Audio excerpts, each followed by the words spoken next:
What is up, everybody? My name is BobaTalks, and today's video is going to be a new informative news video which I started off yesterday. In case you missed that video yesterday, I'm going to be doing more quick videos like this with new updates which I won't dedicate to long videos, basically. So in today's news video, I'm going to be talking about Warner Brothers are reportedly eyeing up the X-Men First Class director, Matthew Vaughn, and I hope I didn't butcher his second name, to direct Man of Steel 2. And I'll also be talking about what Grant Gustin has to say about going into the Speed Force for the next episode of The Flash. So just to get this out there before anybody says anything, this isn't confirmed as Matthew Vaughn directing Man of Steel 2. So at this point, it's just very similar to before when Matt Reeves got confirmed for directing The Batman. They're just only in talks with Matthew Vaughn to direct Man of Steel 2. And even if those talks don't go anywhere, they definitely still want him to be, directing some other kind of DC Extended Universe movie, as they really, really like him as a director and want him to be involved in the universe somehow. Now, personally, I would be totally on board with Matthew directing Man of Steel 2. Don't get me wrong, I am a fan of Zack Snyder. I mean, he started this all off with Man of Steel, which is a controversial film, whether you like it or not. Some people really didn't like it. Some people thought it was too long.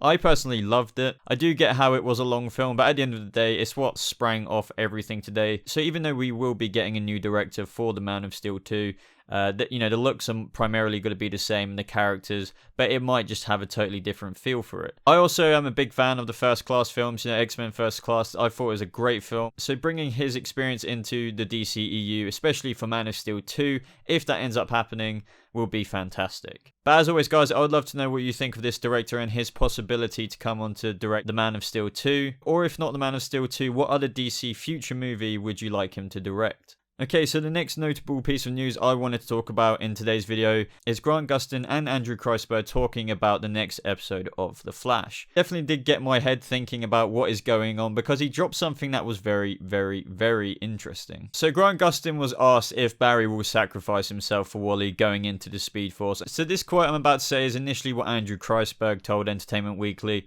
Barry was so busy trying to save Iris he didn't realize it was Wally he should have been protecting. And that's going to lead Barry to risk everything to go into the Speed Force to get him back. And this is where it gets very interesting, guys. But someone always has to be trapped in the Speed Force prison. So the question in that episode becomes, is Barry going to sacrifice himself for Wally? And how are they going to get Wally out? And then Grant Gustin goes on to say, he's willing to make the ultimate sacrifice when he enters the Speed Force. Barry is willing and wants to stay and replace Wally in the Speed Force forever. He thinks it's what he deserves to spend the rest of eternity in the Speed Force. Now, the most interesting thing, and I think you will agree with me here, is that Andrew Kreisberg said that someone always has to be trapped in the Speed Force prison. And that is going to be very interesting to see because obviously Savitar was trapped in the Speed Force prison by the future Flash. And now Wally has taken his place and Savitar comes out. And what we do know is in the next episode of The Flash, Barry goes in to get Wally out. But what we do know as well from,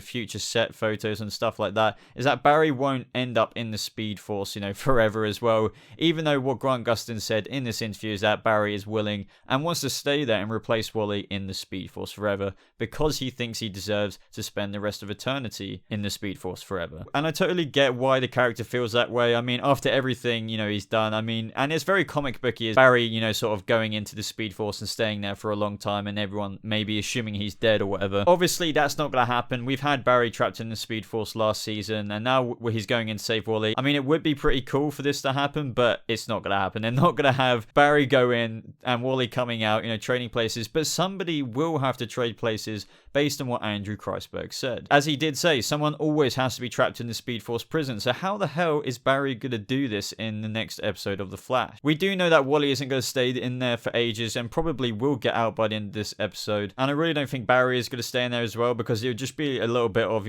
going in and going out, going in and going out. So I think they're both going to get out. But who is going to stay trapped there? I would love to know your thoughts, guys. I know a lot of people are theorizing that the Black Flash is going to be in this based on the color of the suit of the guy's arm we saw on Barry in the trailer. So it'd be pretty cool if the Black Flash comes from, the Legends of Tomorrow onto the Flash, and that is who they trap in the Speed Force prison forever. the Black Flash and not one of the speedsters Wally or Barry or Savitar. But either way guys, since somebody still needs to be trapped in the Speed Force prison by the time Wally and Barry get out, who do you think is going to be that person? Let me know your thoughts in the comments below. But that is all from today's video guys. I hope you enjoyed me discussing the latest news in the DC universe. If you've got any other topics of DC or Marvel you want me to talk about, be sure to let me know in the comments below and I'll try and include that in my next discussion video. Be sure to like this video if you did enjoy it guys, and if you aren't subscribed to the channel, maybe even consider subscribing to stay up to date with all things new for DC and Marvel. But apart from that everybody, I hope you have a lovely rest of your day. Thank you so much for watching and I'll see you in the next video. Goodbye.